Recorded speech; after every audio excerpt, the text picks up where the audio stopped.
Quick one, won't be looking at the camera a whole lot once the car starts moving again. But this one's just a quick one on triggers. Triggers, whenever we're triggered, usually our emotions and reactions to our present situation does not match, and so usually that's a trigger. When we're not fully in the present moment, we're filtering what's happening in front of us, the present moment, through past lens. Our emotional brain, our limbic brain, sets off an alarm thinking something's happening again that's not actually happening. It may even be completely irrelevant to what it thinks it's happening. And so then we react out of proportion with what's happening in reality in front of us in the present moment. Because what it's actually doing is reacting to the past, because you haven't integrated yet that moment that you're reacting to is in the past. It's not in the present. The now is not then concept. And so triggers are unfortunately blamed on the present moment or the people in front of us or the situation in front of us, when it's actually a misplaced blame. Really want to take it a step further. It has nothing to do with blame. Whoa, come on, man.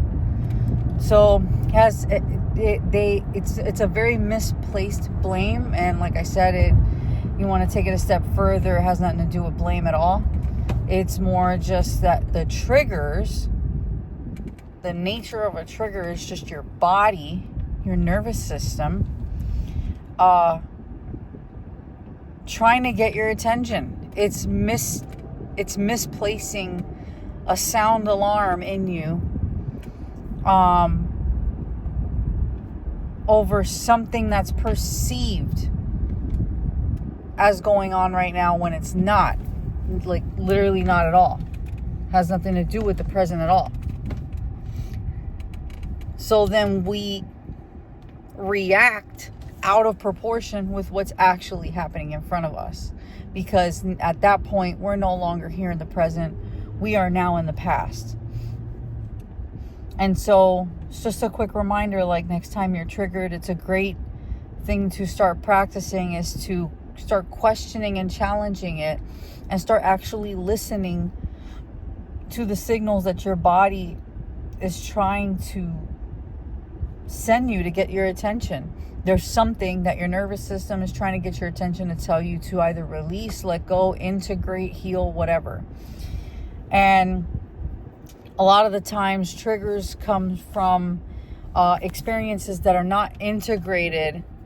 And so your body is trying to get your attention to integrate these experiences into the normal arc of your life.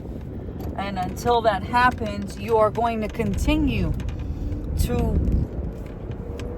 react in a way that's not proportionate with or appropriate to the current reality, current experience, current people. And so, again, it would be healthier to pause.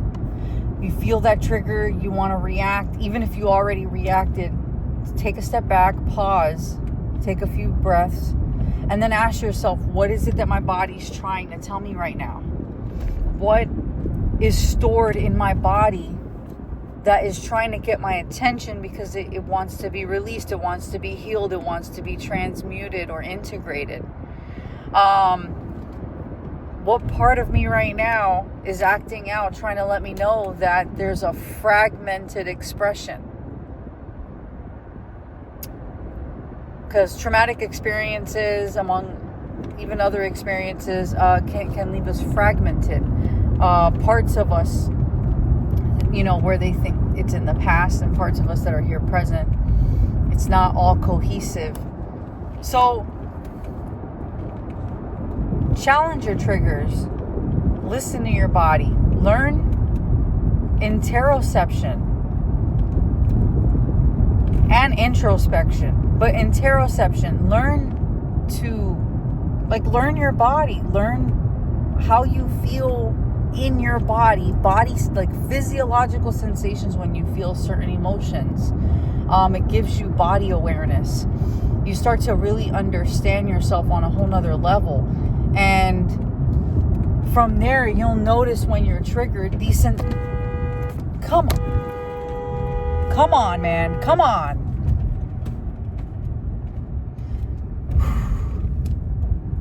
You'll start to notice when you start feeling these physical sensations, you become more aware to where you can actually take a pause and say, okay, what's going on? Usually where's the sensation coming from? How intense is it? What am I feeling that's associated with this physical sensation? Start asking yourself questions, dive deeper into your body, lean into yourself. You'll start to see more and more and more clarity that the triggers have nothing to do with whatever the person or situation that's in front of you is doing or being. It actually has to do with a past trauma, usually a past trauma, that has not been integrated yet, that has been either suppressed, ignored, run away from, whatever. Everything except paid attention to and integrated and felt to completion. And that's what it's usually asking for. It's coming forward for you to see that it needs you to feel it to completion so that you could take the next steps necessary, whether that's healing, transmuting, integrating, whatever. But it needs to be felt to completion. If emotions are not felt to completion, they're stored in the body and then they come up later as triggers and symptoms. And all that is they're trying to get your attention. So next time you're triggered, it's a quick thing to remember. Hold on. This trigger has nothing to do with what's going on. What is my body actually trying to tell me? It's to jump and just satisfy the ego of reacting and getting that immediate satisfaction could actually have detrimental effects on your relationships and the current quality of your life, as well as your own self-esteem, because now you are misproportionately reacting to a current to a past situation in a current situation. And so that misplaced reaction actually has more negative consequences on yourself and those around you in your relationships than anything positive, quick, satisfying moment that you could have gotten from your ego from giving into the reaction. And this is a practice. This is a real practice. This is not something that is a overnight, boom, I got it, I mastered it. This is an actual practice. And it's not about never being triggered again, but it's about at least wanting to master it to the point where when you are triggered, you can get to the point where you see yourself about to react, and then you, through a lot of practice, can right in the moment bring in the awareness like, hey, or even take a 90-second pause and let your cortex come back online. That way you can think things through and actually be like, okay, wait, I know triggers are not based on the present, they're based on the past. What is my body trying to tell me? And go down that road instead of actually reacting for that momentary, quick, few second satisfaction to the ego. Because again, the ego is trying to just protect you, but it just does it very misguided way. So it looks for these short-term satisfactions. So delay that gratification, wait the 90 seconds for this part of the brain to come back on that's responsible for, intentional thinking, and then re-look at it again like, wait, these triggers are not from here, they're from the past, let me figure this out. So yeah, just wanted to share that real quick while I'm driving. But yeah, this is Florida. No one really knows how to drive very well. I've already had 2 people cut me off in an immense way, so I'm gonna go ahead I'm going to go ahead and let you guys go so I can get home. But you Florida drivers, man, you guys really gotta. Ugh. But yeah, leave your thoughts, experiences, perspectives in the comments. Feel free. Much love.